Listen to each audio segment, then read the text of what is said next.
Welcome to Unfiltered and Unstoppable with Romesburg. Real strategies for real advisors, a podcast that dives into what it takes to scale a thriving financial practice. Each week, we'll discuss actionable strategies, tools, and insights to keep you ahead in today's financial landscape. From innovative products and powerful marketing tactics, you'll get unfiltered truth and unstoppable strategies. Let's get started by building your unstoppable financial practice today. All right. How's everybody doing today? Hope everybody's having a fantastic day. I'm your host, Mr. Rob Romesburg, and I've got joining me today, Mr. Judah Day. Judah, how you doing today? Hey. So, Judah has been a consultant of ours for many, many years in regards to many different areas at Gradient Financial Group. And most recently, he runs a program of ours, the $1 Million Minds program. And this is a program to where it is hosted by Gradient and Judah. However, one of our top advisors, Mr. Rami Tamiz, really runs the program, and they do the ins and outs of Rami's practice and the appointment setting process and everything that Rami does in regards to the administrative side of things, the ways he markets himself, how he closes, the psychology of closing. And so we'll be covering a little bit of that today, as well as going through the appointment process, key steps in regards to a successful appointment, highlighting best practices for the preparation, discovery, closing part of an appointment process, taking a look at the psychology of financial planning. We will be diving into understanding client behavior and decision making. Also, really, we're going to explore how to build trust and overcome client objections as well. So, without further ado, Mr. Judah Day, if you don't mind, would you share a little bit about yourself first, and then a little bit more about the $1 Million Minds program as well?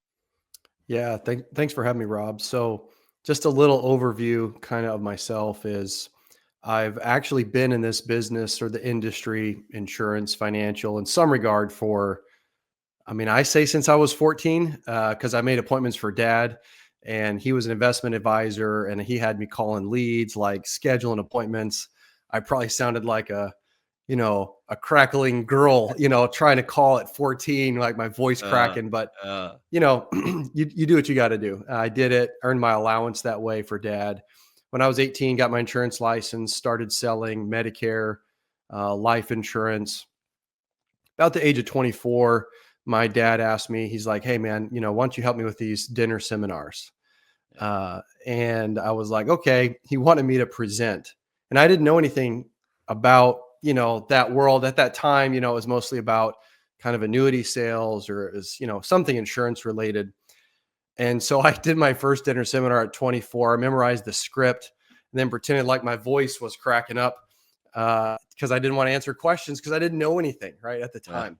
Yeah. So I've been doing this for a long time. I've spent a large part of my career supporting advisors like my dad, who was a very successful, wise, good man. Yes, he is. Taught me a lot of things. Yeah, he was he actually taught classes with me in the Topeka office for, a few years before he retired. So he's a pretty good man, good man in the industry, knows a lot and taught me a lot. So I've spent probably about 16 years using what I've learned either from my own experience, what my father taught me, or what I've learned from other advisors, also coaching advisors. So I spent a lot of time doing that, supporting them, helping them grow their businesses. And I'm doing that now exclusively for Gradient. So just supporting the Gradient advisors and the Gradient people that need my support. And then that stepped me right into the $1 Million Minds program and what that is today. Awesome, man. Well, we definitely so appreciate you and all the support that not only have you provided our advisors over the years, but us as well. within Gradient, and just super super proud to have you on the show today. I think this is going to be a great one. We'll go ahead and kick it off here with like, why don't you tell us why is understanding the appointment process so critical for a financial advisor? Yeah. So I'll give you an example if I can of other advisors I've worked with. And that is when, I hear they're struggling with the closing ratio. Maybe they're only bringing on a few $1 million in assets a year, like there are some challenges somewhere in there. As I gather information, you can fairly quickly identify if there's some weak points. The first thing I always go to identify is the process in the appointments. There is such a structure, and I think we go into it. You wanted to go into the psychology behind this a little bit and kind of how to really make this work. But as you go through the appointment process, the consumers have walls up. You have your objectives and what you're trying to accomplish, right? We're making a living doing this. Let's, be real about that. We're trying to make money and we're trying to make a living and build a business. And so the appointment process for years, I was kind of taught, hey, look, man, you just walk in, you have this personality, you say these cool things, and you walk out with, a check. You walk out with whatever it is that you're looking for. And that works, but there's a better way. And the better way is structure. It is a process. And the process will help you close clients you would never get on your own. You would never get otherwise unless you have the structure and the process to it. So it is truly critical to improving your overall ability, closing ratio, and maximizing your potential. And you know what? Clients can tell as well when they're in your office, whether they're being sold, or whether or not I'm sitting in front of a true professional that has their act together. And you know what? I could tell that this financial advisor has done their due diligence. I could tell that they truly have my best interest at heart here because of the work that's been put in and because of the flow of the process. Mhm. And ultimately that's what we're all trying to do, right? We're trying to put the client's best interest first. And when you have a process in place, it just naturally happens, right? Like it just Yeah, it really does because it's the difference between selling and then buying. That's the difference, right? I don't want someone to sell me something. yeah, I want to choose. I want to buy. I yeah, mean, just think of examples like Amazon or, the way things are going now. I want to go in and say, I want this or that. And it's up to them to make their product attractive. yeah. It's up to them to show what it's like. So we have to differentiate ourselves throughout the appointment process, make them feel like they're not getting the push or the pressure. Those old days of push and pressure, Yeah. that will get you so far. Those days they're gone. Like you just can't do that and be successful. People don't want that anymore. They want to choose, they want to buy, and they want to make a decision. And the best way to do that is to have a process that educates, teaches, informs, shows through the process that you understand them, which let's be real, like who's taking time to understand people nowadays? Right, right. Nobody. I mean, who's gumming Yeah, up and saying, I really want to understand you better and get to know yeah, your thought process and what you're all about? Nobody's doing that, right. right? We don't get a lot of that. So when you make a client feel like you understand them, that you want to help them, and that it's real and it's not fake because they can tell the difference, that has a pretty extreme difference Yeah. in the ability to onboard clients. And then, of course, understanding the sequential order of the process. So that's a perfect segue to the second part of this then is tell us a little bit about client psychology and why is that so critical for a financial advisor to be able to understand?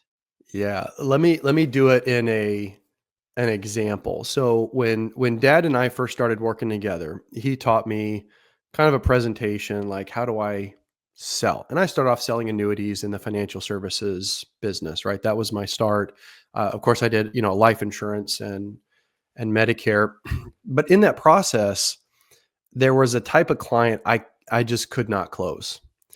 And it was the engineer style person, right? We all know, oh, the dreaded engineer overthinker, right? It's like hard to handle in our business sometimes.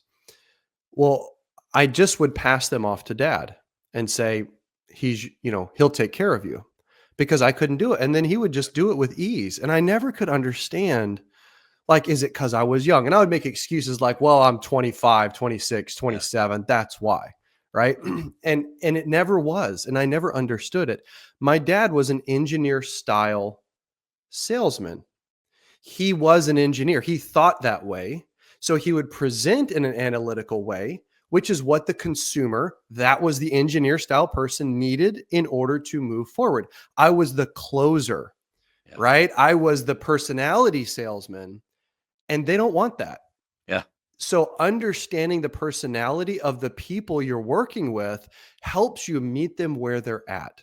Yeah. It helps you adjust who you are. If you only have one style, I'm not saying process, you should have one process, but if you have one style of speaking, you're going to eliminate 50% to 2/3 of all of the potential clients that are coming through your office, because you cannot adjust your style to meet how they in turn receive information and then make buy decisions.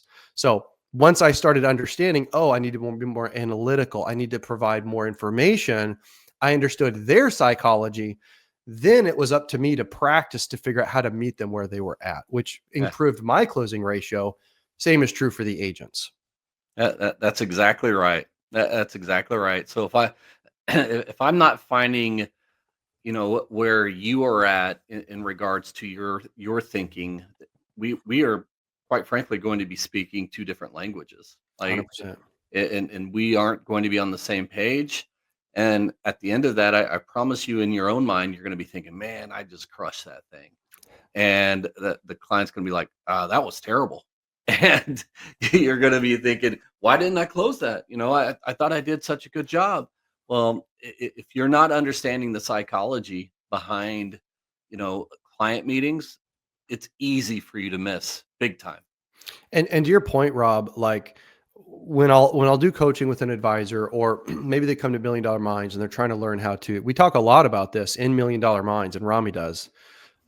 We go through this, but what happens is the agents may never learn why. They just know their closing ratio isn't what it could be, because they meet with them in the second meeting, or they have a meeting and they're like, sure, let me think about it. Then they go off in a never land, don't return phone calls, don't follow up. And the agent's like, I don't know. I don't know. I thought I killed it. Like you Yeah, just said, yeah, they don't understand the difference. yeah. So understanding psychology really helps you identify your weaknesses, but you first have to be able to identify, who are you? What is your style, natural style? Yeah. Then identify, who are they? What is their style? That's a little bit harder because you don't have a long time to figure it out. So you Right. got to look for little cues to understand who they are and identify their personality types. So let's talk a little bit about the actual appointment process then. Mhm. What are some essential components of a well structured appointment? Yeah, and we could probably spend the rest of our lives on Yeah. this topic right here. But I'll give you a couple of key takeaways that I've seen. And it's easier for me to identify these based on, I'm working with offices all over the country, high, like, performing offices. So I've taken some of their knowledge and experience and I get to kind of share it. So it's not just what Judah knows. This is the best producers in the industry. I'm gathering some of their data. So a few things I see in, I call the big boys, right? The big boys and girls of the world that are just 90% closing ratio or better, and like they're taking them on. Number one is communication and follow up. I'll give you an example. You do a fact and feeling finder in the first meeting, right? You gather the data. Um, what do they get right after that first meeting? Is it just an email that says, hey, just a reminder, send me your broker statement, your tax return, and whatever your income goal? Or is it a letter that says, Thank you for giving me the opportunity to give you my highest level of service. I am committed to supporting you and your family in accomplishing your goals and objectives. Like what does the feeling that they come across with? How do they feel? So it's really a lot about the feeling of the reaction. They're not gonna remember what you say, your whimsical explanation of a portfolio or the how an annuity works. Like they're not going to remember all of that, right? Yeah. There's no way. That's why you have them initial a lot of spaces inside the applications Yeah. and process it. They're going to remember how you make them feel. And we all say that. So then think about your process after the first meeting. How do they feel? Are you asking questions or talking the entire first appointment and just spitting random things out to try to make yourself look valuable? Or are you trying to understand them? And I would say the first appointment is more important than any other appointment. It's any other meeting. And this is something that, Rami teaches in Million Dollar Minds is the first appointment really makes or breaks the whole thing. If you're talking and just, oh, here's what I'm all about. Yeah, you got to share who you are and what you're about. But it's about understanding the consumer. So step one, talk less, ask more questions, really seek to understand them. There's an old proverb that says, seek to understand before you're understood. Okay, so understand them. Do a follow up, send them a letter, something nice, right? Something to make them feel good. Build anticipation. A lot of agents have a high drop off after the first meeting. Well, what's happening? Well, they don't think anything's big coming in the next meeting. So why show up? So build anticipation and excitement for the following meetings is so critical. It's such a large part of it. They're not going to show up just because you're like, I'm going to make this cool report. Everybody's got a report. Okay. Yeah. Like Yeah. you got to do something more than that. So building anticipation and excitement keeps them moving, and then seeking to understand them and give them a good feeling and experience. If you're an analytical person, like don't just send them numbers. They may not be analytical. Give them something that relates to them and who they are, and make sure they feel that you understand them and you're really taking them serious as a person. They're not just a number. So earlier we were talking a little bit about, understanding the psychology of the prospect. And then you mentioned asking questions. It's very difficult to really figure out someone's psychology if all you are doing is talking the whole time. It's very difficult for me to understand your thought process, your way of thinking, if all I'm doing is just telling you how wonderful my thing is. Mhm. Um, and that's where productive questions come into play, right? Making sure that not only am I asking the question, but more importantly, after they have answered, repeating the answer back and then asking the vital question of, did I hear that correctly? Did I understand that? Is that the way you meant that? Mhm. Now we are getting into, you said at the very beginning of this, nobody is asking anyone, how are you doing anymore? No one's asking genuinely, how are things going? So when we're in a meeting like this, it is of vital importance for you to really understand and ask the questions of, now let me ask you, Judah, you said that not outliving your income was a great concern of yours. Help me understand why did you say, what did you mean by that? And then, Mhm. quite frankly, just shutting up, like having the skill set to shut up and listen, that's how you understand someone's psychology. I completely agree. And at the end of the day, Rob, like, I mean, I've seen you do this. I've seen you teach advisors these exact things. But I think at the end of the day, uh, people can go buy index funds. They can go get a CD at the bank and make their 4%, which will be 2% soon. We'll see how that goes. They don't need us to get a reasonable rate of return. We have to be better. We have to raise the bar. Okay. You can Google anything now. You could probably put in Chat GPT, I have $200,000. Make me a portfolio that's protected against market risk, and it'll spit information out. So we have to be better than that. They have access to more information. And quite frankly, professionals are all over the place. They can cross state lines, no problem. Yeah. The world is getting smaller. So we have to be better. We have to continue to be relevant in this industry.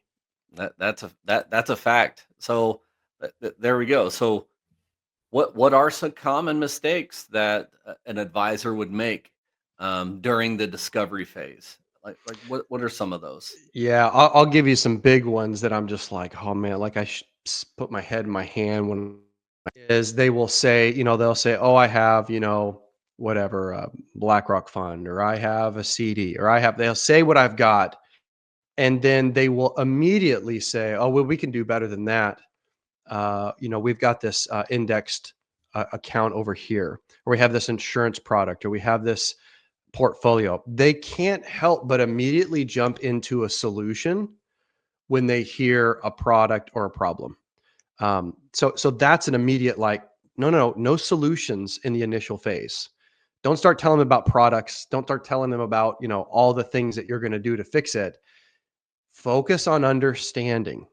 Maybe they have a reason. And understanding psychology, Rob, like to go to that point and something that's taught $1 Million Minds is if you're dealing with a dominant driver, so we know the dominant driver, they like control, they are proud of their decisions.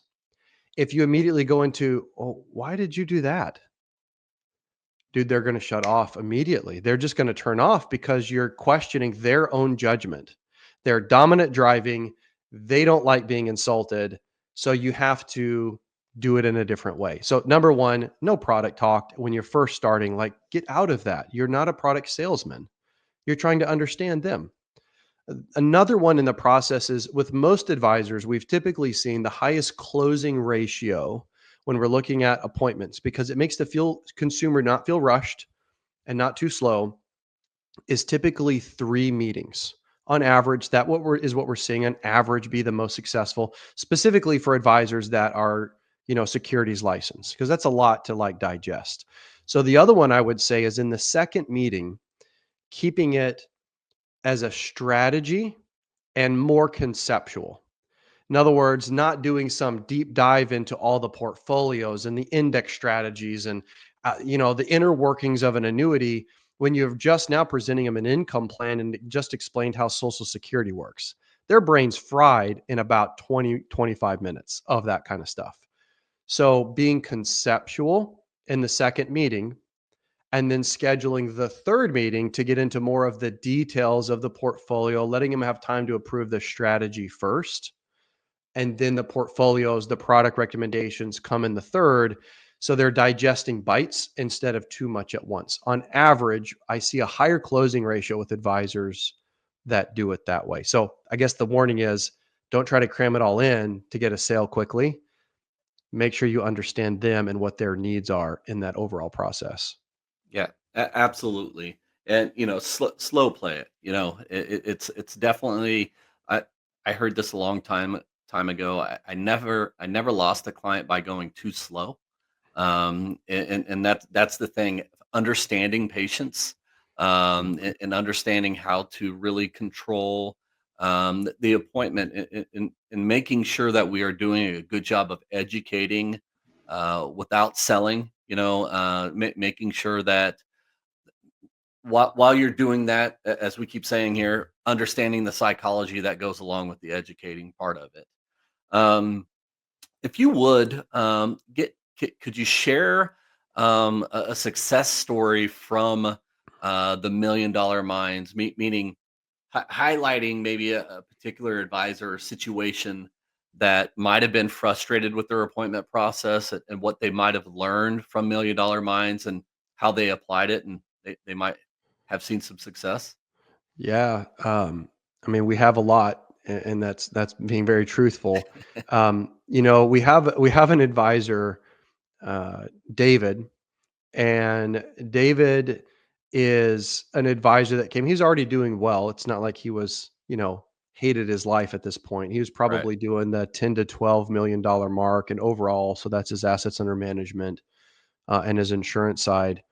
And, he just wanted to improve structure. He just wanted to improve closing ratio and make it a little bit better. So he came through $1 Million Minds, and this was last year that he went through it the first time. He loved it so much, he's doing it again this year, which I would encourage, right? Because you're going to pick up different things from $1 Million 100%. Minds as you go through it. Absolutely. I think that's going to be really helpful to the advisors as they listen to this. This isn't a one and done kind of thing. there's a lot to change. But this last year, so he went through last year, this year now in production, he was about 25 million.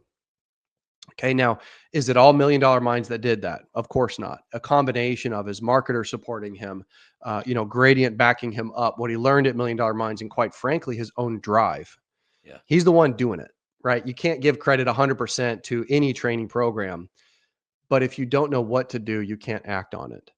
And his profits are up. He's now getting an associate advisor license. I'm actually going to be training his next associate advisor. So we're going to start role playing and practicing how to sell, how to understand psychology. And he couldn't be happier. And he actually has a little more time than he had before. He said his quality of life has gone up because he's learned how to make things efficient and just run. And that is one specific example. And it's not like we said, okay, great, spend an extra $100,000 on marketing. Yeah. We just improved the process, the client review, how we made the client prospects and clients feel, a little more on the client appreciation events, learned how to use his book effectively, and people think he's a celebrity. Yeah. And they're telling their friends about him. So his referrals are going through the roof, Yeah. right? Like it's just like it's all one thing. There's no one thing. It's a collective activity that you can do that will increase it. And some of your advisors, I think of Haley, or I think of, other advisors, that have had significant improvement. Again, they're doing the work. They're getting support from a lot of people like Gradient, others, myself. But $1 Million Minds it just kind of gives them the trigger. It gives them the tools. They got to put the work and effort in to then deliver using those tools. Yeah. Let's say that we've got a client that's got some objections, some hesitation. How do we help with that? Like, how should an advisor really approach that? Yeah, when you deal with objections, there's something always feeding an objection. Mhm. Okay, and what they say is not always what they mean. So understanding, like, what do you mean? And this goes back to what you said earlier. They ask a question, and then you ask a question to clarify the question that they just asked, right? So understanding, like, what is the intent? What are you trying to get to? So someone might say, now, how do you get paid again? You might have explained it 4 times, but maybe they've read something, they've been told something by a friend, maybe they've had a bad experience. So understanding, where are they really coming from? What is triggering the objection? So wherever possible, you try to handle what might be an objection. We all know the typical objections. The typical objections is, what are your fees? How much are you? How do I hire you? How do you get paid? What happens if something happens to you? Right? Like I had that the other day, and I'm like, I'm 43. What are you talking about? Like, Yeah. but we all have those objections. It's the same few, right? The same bigs asked in different ways and with different reasons why they're triggering. So if you learn the main objections that you come from, let's just take one like fees. One that I've learned to do and that has really helped me as an investment advisor. Okay, fees are a big part of what we do. As an investment advisor, I might address the fee, very closely. One of the best times to do it is after you do like a Morningstar report and you show them their fees Yeah. and their return compared to a benchmark. Yeah. What a great chance to say what your fees are. Totally. But one of the things that has helped me is take things in bite-sized chunks. People think they're making this massive change and massive decision, and you want to dwindle it down to, this isn't a big decision right now. So like with fees, I might say, look, my fees are charged on a quarterly basis, and you're just hiring me for the next quarter. If you like me, great, you continue with me, hire me for the next quarter. If you don't like me, no problem. I'll help turn off the faucet, and you don't have to worry about paying me anymore. This is a simple decision. Would you like to work with me for the next 3 months? And it just removes some of that. So where you can remove objections, it gives you the best chance, or at least help them see it's not such a major decision in their life. And the main way to help with objections is if you add clear value, I can promise you those objections go away.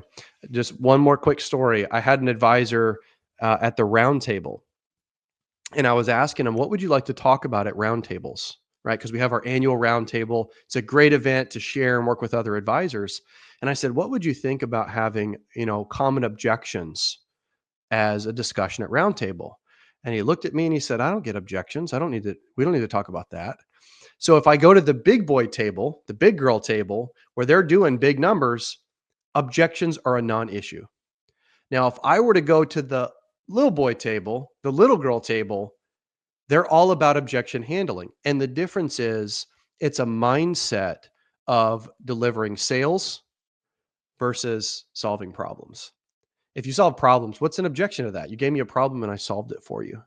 So effective communication, psychology, I promise you those go away. We're always going to have objections. You know that, Rob. Like that's part of what we do.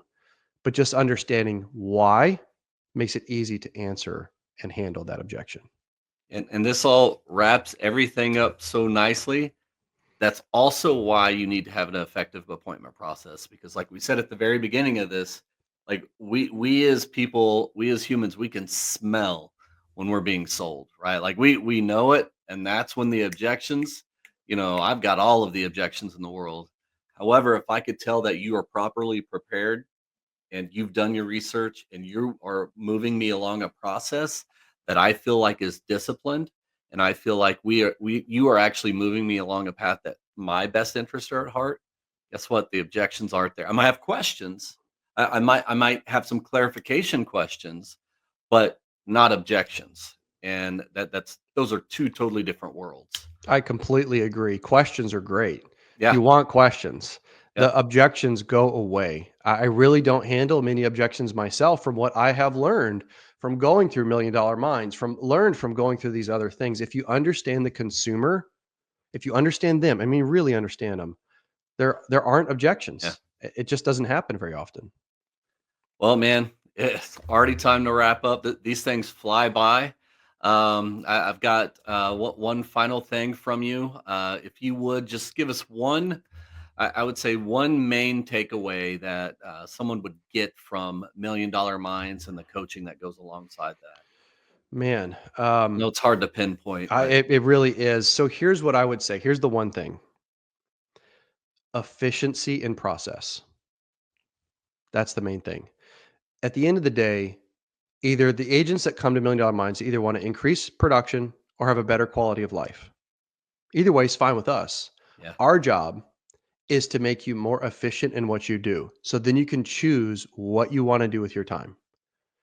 Be more efficient, have more quality of life, maybe a lifestyle firm, cool.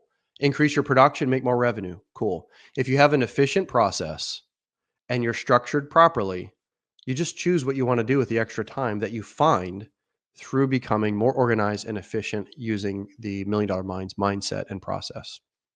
awesome, man. Well, once again, I just appreciate all your time and your effort and your energy and your wisdom that you've shared with us over the years. For anybody that has any interest at all in learning more about the $1 Million Minds, my contact information here is on the screen. So reach out to me. I can get you in contact with Judah as well for anything further. But as always, thank you for what you do.